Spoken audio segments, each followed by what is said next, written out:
A cultura desenvolvida em Salvador, uma das primeiras cidades fundadas e capital do Brasil por mais de 2 séculos, e no recôncavo da Bahia, exerceu forte influência em outras regiões do país, e na própria imagem que se tem do Brasil no exterior.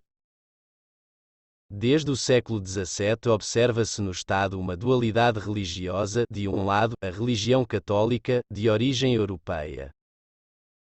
Do outro, o candomblé, de origem africana. Aspectos históricos e culturais de Salvador foram herdados pela miscigenação de grupos étnicos africanos, europeus e indígenas. Esta mistura pode ser vista na religião, cozinha, manifestações culturais e personalidade do povo baiano. Já no século XIX firmou-se o gosto do baiano, tanto o de origem abastada quanto o pobre, pelo epigrama, tipo de poesia satírica. Pelas modinhas poesia lírica musicada. E, também, pelos sermões religiosos, praticado desde Frei Vicente do Salvador e tendo o ápice em Antônio Vieira. A chegada dos africanos vindos do Golfo de Benim e do Sudão, no século XVIII, foi decisiva para desenvolver a cultura da Bahia como um todo. Segundo Nina Rodrigues, isso é o que diferencia a cultura baiana da cultura encontrada nos outros estados brasileiros.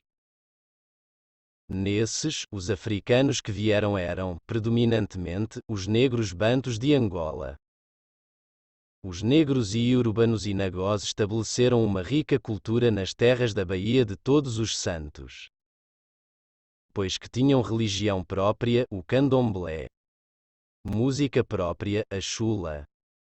Dança própria, praticada no samba de roda. Culinária própria, que deu origem à culinária baiana, inventando diversos pratos com base no azeite de dendê e leite de coco, tudo com muita farinha de guerra dos índios tupinambás e tapuias, e sobremesas, desenvolvendo o que veio de Portugal. Luta própria, o maculelê. Vestimenta própria, aliando as já tradicionais indumentárias africanas às fazendas portuguesas.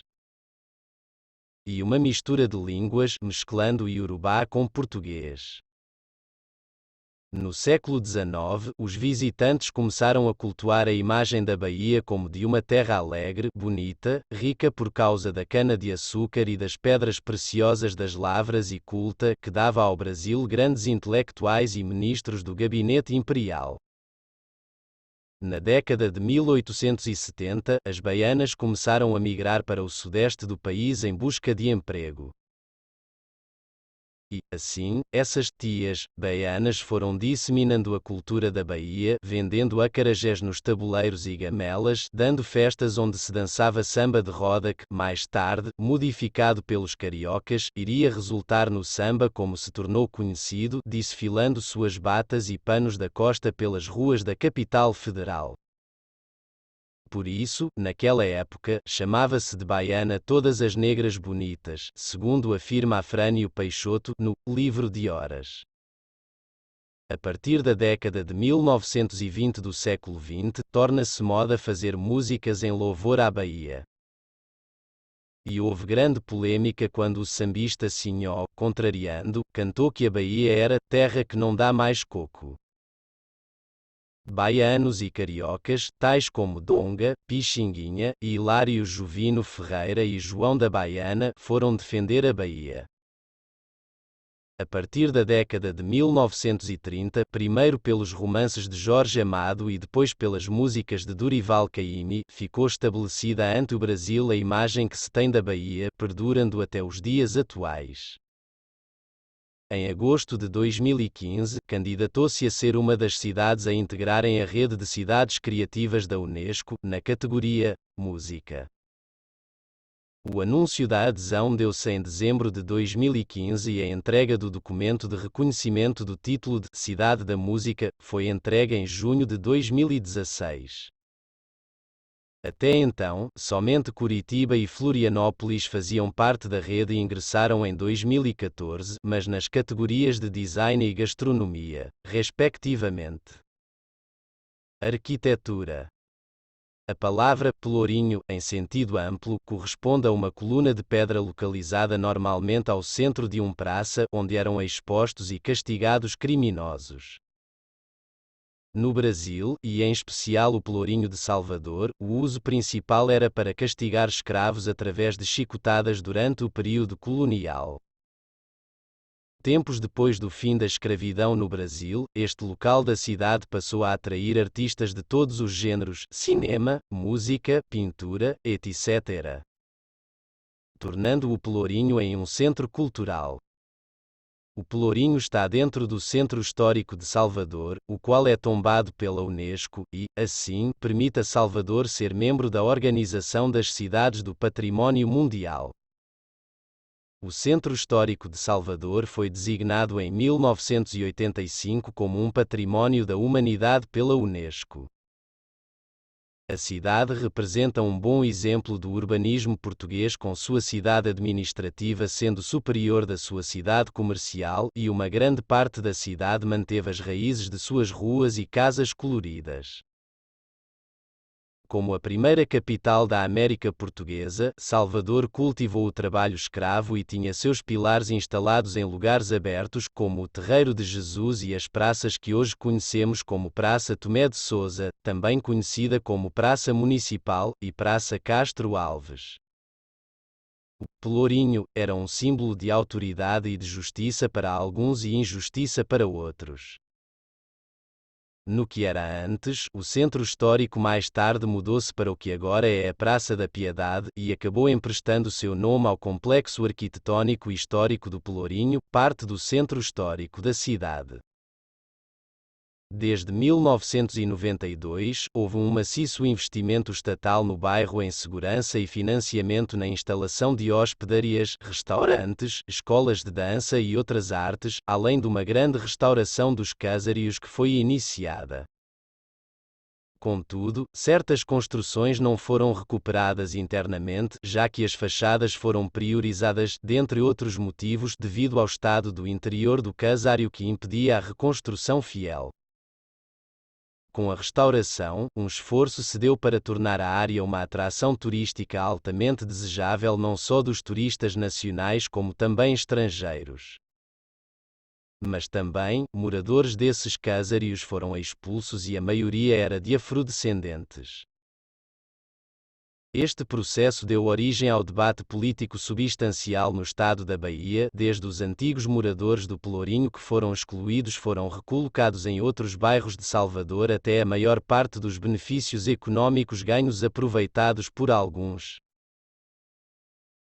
Salvador é considerável pela sua riqueza e prestígio que conquistou durante a época colonial como capital da colónia durante 250 anos e que deu origem ao Pelourinho e reflete-se na magnificência dos seus palácios coloniais, igrejas e conventos, a maioria deles data dos séculos XVII e XVIII.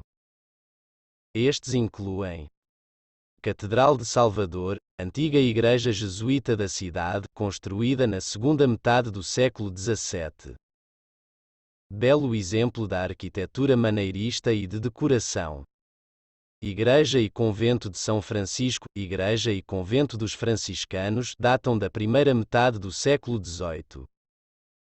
É outro mais belo exemplo da arquitetura colonial portuguesa. A decoração barroca da igreja está entre as melhores do Brasil.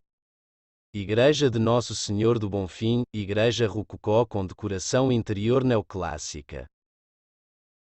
A imagem de Nosso Senhor do Bonfim é o mais venerado na cidade e a festa de Nosso Senhor do Bonfim acontece sempre em janeiro e é o mais importante da cidade depois do Carnaval. Mercado Modelo, em 1861, na Praça Visconde de Cairo, no edifício da Alfândega foi construído, com uma rotunda grande sala circular com um teto abobadado na extremidade traseira, onde os navios ancorados descarregavam suas mercadorias. Em 1971, um mercado começou a operar no edifício da Alfândega, e 13 anos depois, ele pegou fogo, queimando tudo e logo depois passou por uma reforma.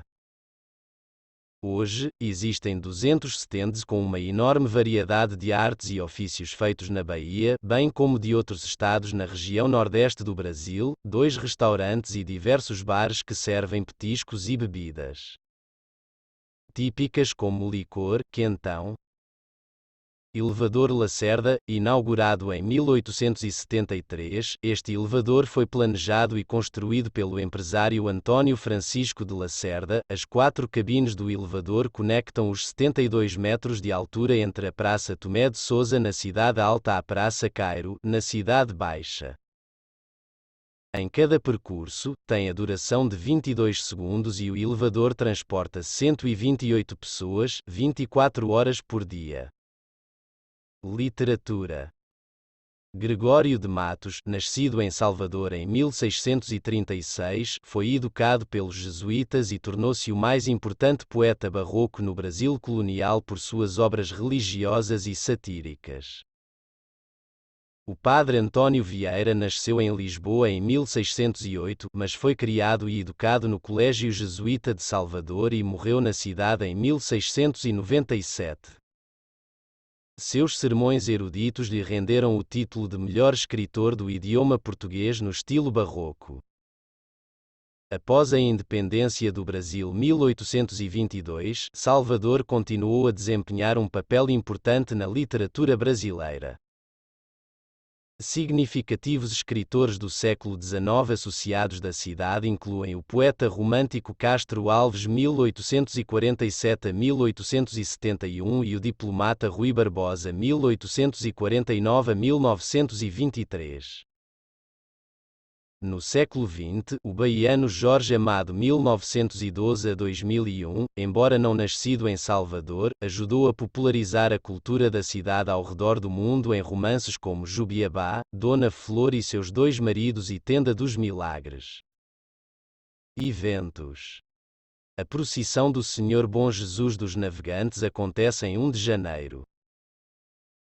Várias embarcações de todos os tipos velejam na Baía de Todos os Santos carregando a imagem do Bom Jesus da Igreja da Conceição da Praia para a Capela da Boa Viagem, num lindo desfile de fé. De 3 a 6 de janeiro tem Reis, a festa da Lapinha. Na segunda quinta-feira do mês de janeiro se faz a lavagem do Bonfim. Uma enorme procissão, em que os participantes vestem trajes brancos, em homenagem a Oxalá. A multidão parte da Igreja da Conceição da Praia em direção à Igreja do Bonfim, no alto da Colina Sagrada, no bairro de mesmo nome.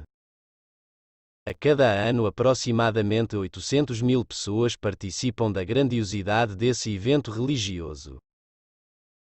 Ao chegarem ao final do cortejo, baianas com suas roupas típicas despejam os vasos com água de cheiro no adro da Igreja do Bonfim e sobre as cabeças dos fiéis. É uma festa católica, misturada com candomblé, que tem se tornado cada vez mais profana que religiosa. Ao final da lavagem da escadaria da igreja, começa a parte mais popular da festa, com muita cerveja, pagode, reggae e comidas servidas em barracas que se espalham por quase todo o bairro do Bonfim. Durante a realização dessa festa, a Cidade Baixa fica praticamente interditada para o tráfego de veículos pelas ruas e avenidas por onde o cortejo se desloca. Apesar de não ser feriado na cidade, os estabelecimentos comerciais que ficam ao longo do percurso fecham as portas em respeito à realização da festa e por pura falta de condições de funcionarem enquanto milhares de pessoas se divertem pelas ruas. No dia 2 de fevereiro, os adeptos do candomblé homenageiam a Rainha do Mar, Iemanjá simbolizada numa sereia. A festa acontece no Rio Vermelho, quando centenas de pessoas ligadas direta ou indiretamente ao candomblé, entregam presentes à Rainha do Mar, depositando perfumes, flores e outras oferendas em barcos que transportam os presentes ao alto mar. Algumas pessoas simplesmente jogam os presentes ao mar. É uma grande e poderosa manifestação de fé na força da Mãe d'Água, que tem desdobramento profano nas barracas padronizadas, onde a crença é transformada em samba, festa que se prolonga até altas horas da noite, regada principalmente a cerveja. Entre fevereiro e março ocorre o Carnaval. Durante 7 dias, da quarta-feira até a manhã da quarta-feira de cinzas, acontece a maior festa do mundo em participação popular, que toma toda a cidade de foliões, vestidos nos abadás e becas ou com fantasias, rumo aos diversos circuitos do Carnaval. Os foliões chamados de pipocas, são aqueles que não têm condições de pagar por uma fantasia, os abadás, e sair dentro de um bloco e acabam pulando o tempo todo fora das cordas que circundam os trios elétricos. Existe o circuito central, do Campo Grande à Praça Castro Alves. Outro, na Orla, sentido Barra Ondina. E o mais tradicional, do Pelourinho à Rua Chile, no centro histórico. Neste circuito, o forte é a música das bandinhas de sopro e percussão, os afuxé, blocos afros e os fantasiados e, nos demais, desfilam os grandes blocos com os possantes trios elétricos, uma criação dos baianos do Dó e Osmar que virou mania em todo o Brasil. Na segunda quinzena de junho, ocorre a também bastante aguardada São João, que na capital tem o nome de Arraiá da Capitá, e se concentra no Parque de Exposições, reunindo cantores de várias partes do Brasil e do estado da Bahia, barracas com comidas e bebidas típicas. O 2 de julho é a data magna baiana, quando ocorre em Salvador e cidades do Recôncavo a festa pela independência da Bahia, que tem o caboclo e cabocla como ícones da participação popular na defesa do que viria a ser a nação brasileira contra o domínio português. O desfile do 2 de julho aconteceu pela primeira vez em 1824 como forma de protesto do povo baiano contra a continuidade da ordem social vigente. Em 27 de setembro é São Cosme e São Damião, dia em que devotos fazem caruru e distribuem bala para as crianças. Esta festa, porém, se restringe basicamente ao mercado de Santa Bárbara, na Baixa dos Sapateiros, região do centro histórico de Salvador. Muitos adeptos do candomblé, entretanto, fazem festas particulares em suas residências, distribuindo o tradicional caruru e balas.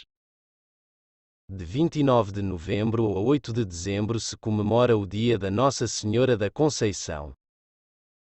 O ponto culminante da festa de Nossa Senhora da Conceição da Praia é em frente à igreja de mesmo nome, nas imediações do elevador Lacerda.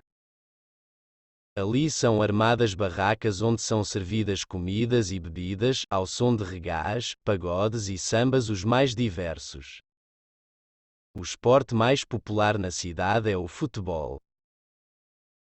Os principais clubes da cidade são o Sport Clube Bahia, detentor de 2 títulos nacionais, Campeonato Brasileiro de Futebol de 1959 e Campeonato Brasileiro de Futebol de 1988, 4 títulos regionais, 49 títulos estaduais e da maior torcida do estado e região Nordeste, e o Sport Clube Vitória, que possui 29 títulos estaduais, 4 títulos regionais, além de campanhas de destaque, sendo vice-campeão do Campeonato Brasileiro de Futebol de 1993 e da Copa do Brasil de 2010. Atualmente, o Sport Clube Bahia disputa a Série B do Campeonato Brasileiro, 232, e o Sport Clube Vitória disputa a Série C do Campeonato Brasileiro de Futebol. Como praças esportivas do futebol, o grande palco sempre foi o Estádio Octávio Mangabeira, estádio do governo estadual no qual o Bahia mandava seus jogos, que foi reconstruído, e agora conta com o nome de Itaipava Arena Fonte Nova. O segundo mais importante estádio da cidade é o Estádio Manuel Barradas, mais conhecido como Barradão, que é o estádio do Vitória. Há também o Estádio de Pituaçu, de propriedade do governo estadual, no qual o Bahia manda ocasionalmente seus jogos, e também estádios de menor destaque atual, porém muito famosos no passado, como o Parque Santiago. Feriados municipais. São feriados municipais na cidade, segundo a Lei N. 1997, de 21 de junho de 1967, que os fixa. São João em 24 de junho. Nossa Senhora da Conceição em 8 de dezembro. Obrigado por assistir este vídeo. Se inscreva no canal e compartilhe este vídeo. Deus abençoe.